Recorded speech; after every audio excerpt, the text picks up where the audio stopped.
नमस्कार दोस्तों, आप सभी का स्वागत है आपके फेवरेट शो आरोग्य मंत्र में। मैं हूं नीरजा। साइनसाइटिस यानी कि नेजल ब्लॉकेज, बार बार छींके आना, नज़ला, जुकाम, नाक से पानी बहना, आखिर क्या है ये रोग और आयुर्वेद में क्या है इसका उपचार? आइए आज इसी विषय पे बातचीत करते हैं डॉक्टर प्रताप चौहान से। डॉक्टर साहब नमस्कार। नमस्कार जी। आपका एक बार फिर से बहुत बहुत स्वागत है हमारे शो में। शुक्रिया। और डॉक्टर साहब, आज का जो हमारा विषय है वो है साइनसाइटिस। तो हम आयुर्वेद की दृष्टि से समझेंगे कि ये आखिर रोग है क्या और इसका कैसे हम निवारण कर सकते हैं। लेकिन उससे पहले मैं दोस्तों को बताना चाहूंगी हमारा नंबर। जी हाँ दोस्तों, आपके और आयुर्वेद के बीच का जो फासला है वो आप इस नंबर से तय कर सकते हैं। हमारा नंबर है 0129404004। हमें आपकी कॉल का इंतजार रहेगा। जी हाँ डॉक्टर साहब, तो हम आपसे जानेंगे आज साइनसाइटिस के बारे में। लेकिन उससे पहले हमारे पहले कॉलर हमसे जुड़ चुके हैं, आइए उनसे बातचीत करते हैं। नमस्कार जी। नमस्कार डॉक्टर साहब, मैं प्रियंका बोल रही हूँ दिल्ली से। जी बोलिए। मेरा प्रश्न मेरे 10 महीने के बच्चे के लिए है जिसको डाउन सिंड्रोम है। अच्छा। अभी उसको कुछ महीने से इन्फेंटाइल स्पाज्म की शिकायत हो गई है, उसको झटके आते हैं जी। तो मुझे उसके लिए पूछना है कोई दवा ऐसी जो उसके दिमाग को थोड़ा दुरुस्त करे। देखिए, आयुर्वेद में बहुत सारी औषधियां हैं ऐसी जिनको हम मेद्य रसायन बोलते हैं जी। जैसे ब्राह्मी है, शंख पुष्पी है, आपने नाम सुने होंगे इनके। जी बिल्कुल। और क्योंकि बच्चा बहुत छोटा है तो अभी उसका कुछ ऐसा हमें बनाना पड़ेगा कि वो सेवन आराम से कर सके। उसको क्वांटिटी का हमें विशेष ध्यान रखना है। फायदा जरूर होगा, लेकिन क्योंकि रोग ये ऐसा है कि बाई बर्थ उसको प्रॉब्लम है तो बर्थ से मतलब है कि उसके मस्तिष्क को हमें विकसित करना है। उसके मस्तिष्क को हमें नरिश करना है। तो आप दिल्ली में रहती हैं, हमारी किसी भी क्लिनिक पर जाएं तो एक सिरप हम ऐसा बनाते हैं बच्चों के लिए, बहुत अच्छा नाम उसका मेमोरिका रखा है हमने।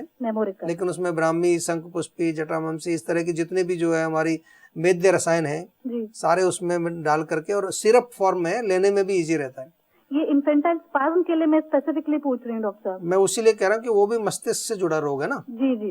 क्योंकि जब कहीं मस्तिष्क में कमजोरी आ जाती है, वीकनेस आ जाती है, किसी पोर्शन में कुछ एक तरह से खराबी आ गई है तो हमारा तो एक ही उसमें ट्रीटमेंट है दोनों रोगों में कि मस्तिष्क को नरिश करना, उसको पौष्टिक बनाना, उसको और ताकतवर बनाना। ठीक है, एक सवाल और था, ये जो भी मेमोरिका आपने मुझे बताई जी, ये मैं जो उसका एलोपैथिक ट्रीटमेंट चल रहा है बिल्कुल उसके साथ बिल्कुल दे सकते हैं, कोई आपको घबराने की बात नहीं। दूसरी चीज जो हम आयुर्वेद में थोड़ा सा और इसका जो है महत्व समझते हैं कि क्योंकि मस्तिष्क एक हमारा ऐसा एरिया है कि वहां पर स्नेहन की बहुत जरूरत होती है, स्निग्ध रहना चाहिए वो।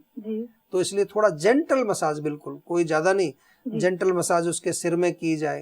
अच्छा। नाक में थोड़ा थोड़ा बादाम का तेल उसको लगा दिया जाए, उससे भी फर्क पड़ता है। साथ में एक बादाम भिगो दीजिए रात को, सुबह उसको थोड़ा घिस के पीस करके दूध में मिला के, शहद में मिला के उसको पिलाइए। बादाम भी जो है मस्तिष्क के लिए बहुत अच्छा काम करता है। तो निरंतर करते रहिए, घबराना नहीं है।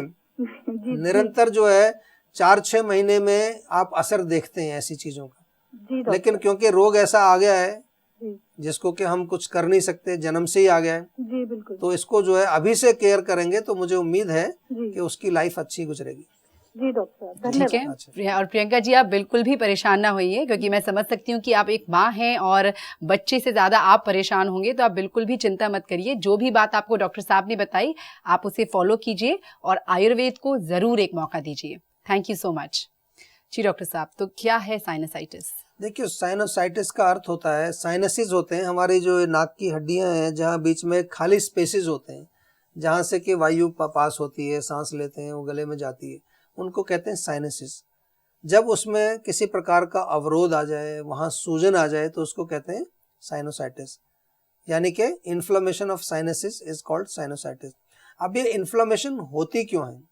आमतौर पर देखा जाता है कि वहाँ म्यूकस थोड़ा प्रेजेंट होता है, लेकिन म्यूकस अधिक मात्रा में बनने लगे, बलगम अधिक मात्रा में वहाँ जमा हो जाए तो साइनसिस की जो बोन्स हैं उनके ऊपर वो म्यूकस जम जाता है और वो सूख जाता है, उसके कारण इन्फ्लेमेशन होता है। आयुर्वेद की दृष्टि से हम इसको कफ कहते हैं, कफ दोष। तो कफ दोष की वृद्धि से होता है। आयुर्वेद में वात की वजह से भी, क्योंकि वो ड्राई हो जाता है, रूक्ष हो जाता है वहाँ पर म्यूकस, और पित्त के कारण भी देखने में आता है। बहुत बारी हमने देखा है कि लोग जो शिकायत लेके आते हैं साइनोसाइटिस, छींकें आती हैं, कुछ और उनको प्रॉब्लम होती है, वहाँ कॉज पित्त होता है, पित्त से भी इन्फ्लामेशन हो सकता है। जहां जहां अग्नि ज्यादा होगी, हीट ज्यादा होगी, वहां भी सूजन देखने को मिलती। तो रोग बड़ा कॉमन है।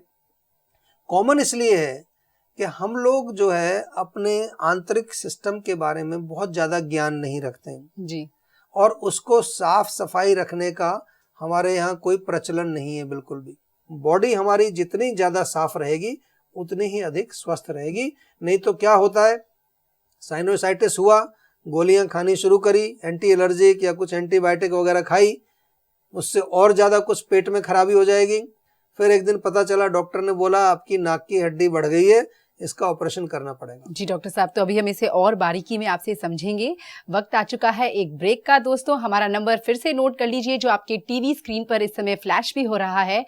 हमारा नंबर है 012940400404। मिलते हैं आपसे इस ब्रेक के बाद।